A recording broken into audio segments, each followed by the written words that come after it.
try and pick up any questions as we go through, and then I will answer. Well, I will send them to Salim towards the end, and then he can answer any questions for you.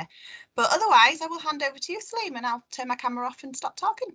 Good morning, everybody. I've got the mornings. I got the breakfast slot this morning, so I hope you've had your bacon butties or whatever it is. Pleasure to be here. Thank you for asking me to come along. I take it you're all health and wellbeing champions. Is that as well? Is that correct? I don't know if you can show your hands or anything in chat, but it'd be lovely to know if that's the case. And would I be right in saying that you're here to help others within the trust and within the NHS to be in the best position, be it physically, mentally, psychologically? Would I be correct in saying that as well? Just show me your hands if that's the case. Look, I'd like to see that. Well, then that's good to know. Oh, lots of hands coming up. Fantastic. So I'm in the right place. Well, again, thank you for asking me to come along. I'm probably not going to try and sort of tax your brains too much this morning, especially on a lovely day like this. We've been asked, Money Buddies. Let me just very, very quickly outline to you what Money Buddies are. We are a part of an independent charity. We're a relatively small charity, but we're growing now because you can imagine the amount of support help that people are needing. We focus in a number of areas, but ultimately what we are about is helping people be well financially. That's what we are ultimately about. And so what does that mean? What does that cover? It covers a number of things. It covers some of the clients that we see have got debt issues and they don't know what to do, or they're worried about paying the debts, and that's causing a lot of pain, psychologically. That can be manifesting in depression, it can be manifesting in isolation, it can be manifesting in not engaging with the people, it can be not engaging with themselves, and that can lead to a downward spiral. We also help clients who want to, just sort of like want to check to see if they could be better off. Is there any other ways that we could be bringing some money in? So we'll help clients with, for example, benefit checks. Now, some of these things I'm talking about already are kind of like some people don't really want to do these or talk about them, but I'll come back to that in a minute or two. And the other thing that we want to do is help to see if we get more income in people's pockets. I talk about benefit checks, but other ways of finding more money, and that could include grants, for example. That could include finding stuff for free. So Money Buddies cover a massive wide range area. And if I can just give you a little bit of history about why we're here today, speaking to yourselves. A few months ago, we were approached by I think some of the HR side of the organisation, and there's realisation that people are under a lot more pressure now financially, and I apologise if I'm stating the obvious. It won't be missed on you what's happening in the news. Traditionally, it was people who struggle on low incomes or on benefits and are having a really, really tough time. And that's, of course, got even worse now because of what's happened, the cost of living crisis and the energy bills going up eye-wateringly, staggeringly. I'd really, really, really upset about the increases and why that's happened, and it could have been avoided. And the second thing is that sort of people who never thought they'd be in these positions are already finding themselves really worried about the next few months and next winter particularly. So we've been asked to come in and provide a service to trust members at two hospitals at the moment. We're at the LGI and we're at the St James's, and we're there for staff who want to see if they can make the money go further. Any of the hints and tips to see if they can, if there's anything you can bring in. I'll talk about some of those in a minute. And of course, people are really worried about managing now and surviving now. And what we found is there are tools, there are solutions available to people that could help increase the amount of income that you could have. In other words, make your money go further, possibly through the benefits, particularly find other ways of bringing money in, and also remove the myth and the worry and stress about dealing with debts, because so much in our society has really sort of made it sort of like taboo to talk about debts and to actually face it. And what we find is that people sort of suffer in silence for months, if not years, not dealing with it. And a 5-minute chat with a money buddy can be all the difference it takes between having sleeping and not sleeping. So I'll sort of expand on that in a few minutes, and I'd love to get questions and from you a little bit later on. So our job is, as I said, is to help people be financially well. You know, we talk about well-being. Sometimes that word can kind of get a bit lost in the ether. So we are an organisation that helps people be well financially. We're a free organisation, so anybody who wants to access our services, it's confidential, it's private. So, for example, if the health, you know, the NHS Trust asks us, well, who have you helped? What are the outcomes? Sorry, can't tell you. Just like you'd have patient confidentiality, you know, when the GP sees somebody. Sorry, can't tell you. You can give you an overall picture about how many people see that kind of thing, but can't go into individual situations because we understand that this is a very, very delicate area. So if I can just expand, is everybody with me so far? Can we just have a show of hands if you're all with me? That'd be helpful. Thank you. Lovely to see that. Okay, so what do I mean by thank you? Thank you, everybody. So what do I mean by what do I mean by debt advice?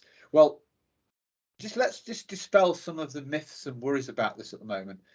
The UK has the highest household debt in the world. So, you know, we think that debt isn't a big thing in this country. We borrow more money per household than any other country in the world. That includes the United States, that includes Germany, France, Italy. So debt has become and credit has become a way of life in England and the UK in the last 30 to 40 years. And that was not by mistake, that was by design, but I will not go into the politics of that. We're an apolitical charity. So, you know, what we tend to find though is that when it comes to people struggling or not sure what to do, it all of a sudden becomes taboo. And you know, that is something that we need to fight. So anybody who is feeling isolated, embarrassed, guilty, ashamed, oh my God, I should have known better, I shouldn't have made that decision, I shouldn't have gone into this situation, you know, you're not alone. Nobody's alone. I've been there myself, and you know, I'm now running a charity, the deputy CEO of a charity, we've become the biggest debt advice organisation for independent in West Yorkshire now. So you know, I'm quite happy to say that, and I say that because I don't want anybody else to feel that they should feel that, you know, isolated and it's their faults. And this is probably why we're seeing so many people, particularly males, getting into real depression and being suicidal. But you know, just really want to paint the picture that a 5-minute chat with a money buddy about debt, we will demystify the myths. We will once you see a money buddy and you're worried about debts, you get protection from the creditors and the actions and the letters and the calls. Of course, this will come through, but we show our clients how to just manage that conversation very simply. As soon as you're an organisation like Money Buddies, and there are others in Leeds too, well, let's be fair about this. You know, it provides an umbrella. It's like an invisible force field. And all you need to say to an organisation if they're chasing up for money is, I'm getting advice from a legal debt advice agency. We will be in touch accordingly. And that's the only message you need to give them. And we will then deal with those organisations about how to deal with it once we've understood our client's situation. Because there are lots of different ways of dealing with debt. And it's a bit like if you go and see a doctor and, you know, somebody might have a headache and it might be one prescription, somebody else might get a different prescription depending on their situations. That's very much like what debt advice is like. So not one solution fits everybody. So I want to be clear about that. So I'm not going to talk about what kind of solutions there are there, but just to say that we look at individual circumstances to get our clients into the best possible position. So you can live, you can eat, and hopefully have some positive outlook on life rather than having to look over your shoulder. So that's a little bit about debt, and I'm really, really happy to field questions on that a little bit later on, but I will not give specific advice if you don't mind. The second thing is that we find is that for every 3 people we see today, even in this very harsh benefits system that we have, and let's not beat about the bush here, it is a harsh benefit system. You know, benefits are 65% of where they should be. You know, You know, so if somebody should be getting £100, the system gives you £65, and so that's not enough. But for some people, it can help top up the situation. So for every 3 people that we see, 1 person is entitled to more benefit or benefits they didn't even know they could get. And that can be the difference, again, between heating and eating and living a decent quality of life. And there should be no shame in claiming benefits. People pay their national insurances, they work really, really hard. You and your teams work, you know, I was going to probably use an expletive here, but you work really, really, really hard to keep society going, to keep people safe from a health and well-being point of view. And you know, there are times when we all struggle. It can be, and so when that happens, that system should be there to help and support us. And so we will help any client obviously fill in any benefit application if that's what's needed. And you're probably aware that some of the forms can be really complex and put people off. So we will show clients how to fill them in. We'll fill them in for them if they need it. But the other thing we'll do is many of our clients have got illnesses or disabilities and have already had benefit assessments and been told they can't get benefits, or their benefit has been rejected on the basis that the DWP think you can do an activity or whatever.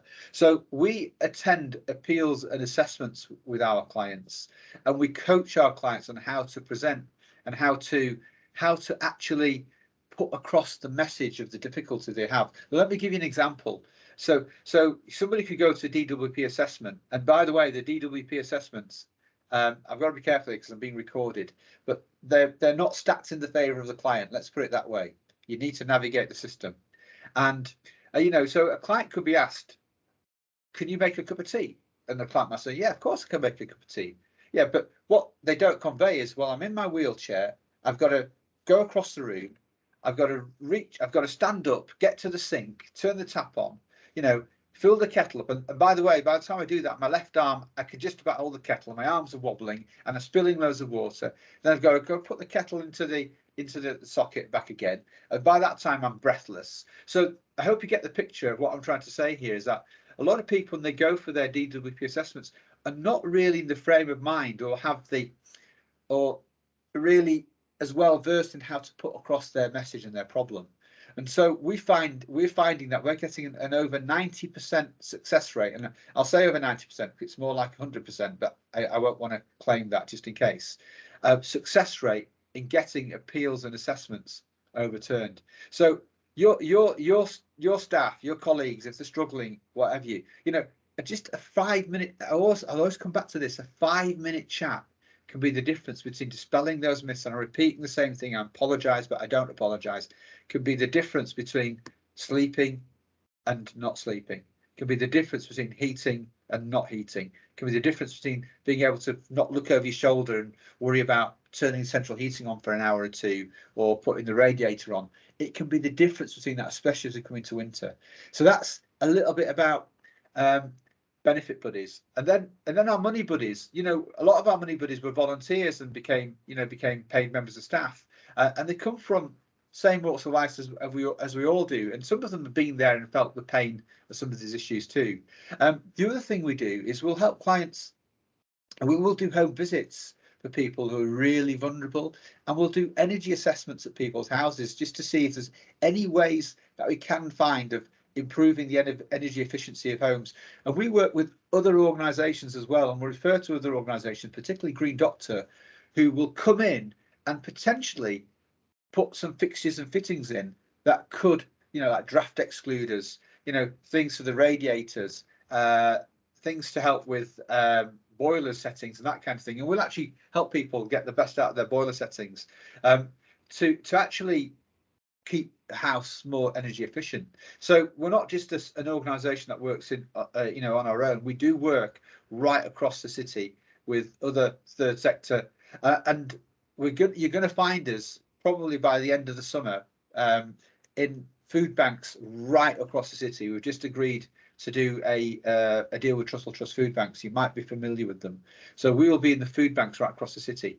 So that's just a very brief overview. I don't want to sort of get too sort of complex about this, but is that making sense for everybody? And I can see some hands coming up. I'm happy to answer questions in a minute, but if you could just show of hands, is that making sense? Is that okay? Just like to get a sense of where we are. Excellent. Thank you very much for those. Really good to see. And I'll come back to it. You know, if you've got clients and colleagues who are really quiet and down, and you'll spot the signs of this, but you know, you probably know the signs of when people are going to sort of you know, a depressive state. I'm also, by the way, I'm also a qualified psychologist, even though I work with a charity, so I do have some insight into maybe how people get into down situations. But just one thing you may or may not be aware of is that when people are stressed for 20 minutes or more, we're now starting to damage the brain. And this is why it is so important to get help and support. So stress, 20 minutes, there's 2 stress systems in our body. The second one, when it kicks in after about 5 minutes, if it runs for 20 minutes or longer, we're starting to damage the part of our brain that's all to do with social connection, with engaging. And you might have heard of people saying, you know what, it feels like a black hole. I think it's something, it goes down a black hole. And that's simply because some of the brain circuits are starting to get frazzled, a bit like acid on it. And it literally is a black hole, because where does that thought go? So, and that makes people feel really bad. So, you know, if you're spotting signs of depression and people starting to withdraw, you know, the chances are today that that's going to be around money, and of course that can affect relationships. It can, you know, if your relationship isn't right with yourself, if your home life isn't right, you know, your rent or your mortgage, and of course if your finances aren't right, one of those 3, it's like a stool. Imagine a stool. One of those pegs go, then it can be a downward cascade. So we're here to help. And what I would say to you is, if in doubt, ask us. Drop me a message or the team. I think we'll send contact details later. We are at St James's Hospital. We're doing remote sessions as well as on-site sessions at St James's on a Thursday for NHS staff, and at the LGI on a Tuesday. So Thursday, sorry, 1 till 4. The LGI Tuesday 9 till 12. Sometimes staff are finding it hard to get across to the room we're in because of, you know, these hospitals are massive, right? It's like a city. So we're also doing remote sessions so that people can, you know, have to worry about missing a shift or something like that. And I am going to speak to HR about giving people more time to make it across. But I want to share this with you. I'm getting calls from NHS trusts around the country asking if we can help. I'm getting calls from directors of corporations asking us if we can help. This is a systemic. This is a virus that has now spread into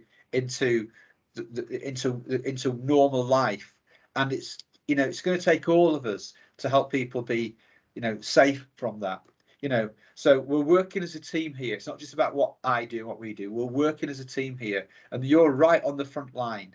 So, you know, I'm not trying to ask you to say to people we do all these things, because sometimes that can be overwhelming. Just, would you like to have a better chance of sleeping at night? Just have that chat with a money buddy. Literally 5 minutes could be the difference between sleeping and not sleeping. And we found, you know, recently we've had a client who hadn't made a benefit claim because they're scared of the system, and we were owed £10,000. Yes, sessions can be done by phone, video, whatever. Yes, they can attend face to face, but we're now, sorry, I've been asked some questions here. I'll come back to that in a minute. So, you know, I just lost my train of thought for a minute, but it really is about us working together as a team to help people stay safe. And it's going to be like this, I'm really sorry to say, easily for a couple of years. I can't see, you know, even if inflation stopped tomorrow and there's no inflation for the next 12 months, which is unlikely, the cost of goods has gone up so much that it's going to take time for organisations to give the salary increases to be able to get back up to where we were. And that's, you know, so even in the best case scenario, I'm really sorry, it's going to be a really tough time. But the work you do and the work that we do and others in the city is really crucial. And I'll just leave you on this note. We are so lucky to be in Leeds. Leeds is the best served city, believe it or not, for helping people out of crisis, be it financial, psychological, mental health. You know, we really are. Other cities across the country are nowhere near Leeds in terms of particularly the financial support. The mental health support probably will be, but the financial, they're not. And we don't realise that because we don't talk about it so much. So if life is tough in Leeds, I really wouldn't want to be in any other city at the moment. So we have that leg up, and that's because of the council, you know, the third sector working together, and now, you know, partnerships with the NHS coming in place to help people stay safe from crashing. So thank you for that. Happy to take questions. So would you like to fire questions at me, please? Because I'm kind of like, and I've got a hand up on somebody. Would you like to help me with managing that, please? Because I can't see them all. Yeah, no problem, Celine. Thank you so much. I'm just going to stop recording just so everyone has a kind of, I know we said try to keep questions quite broad.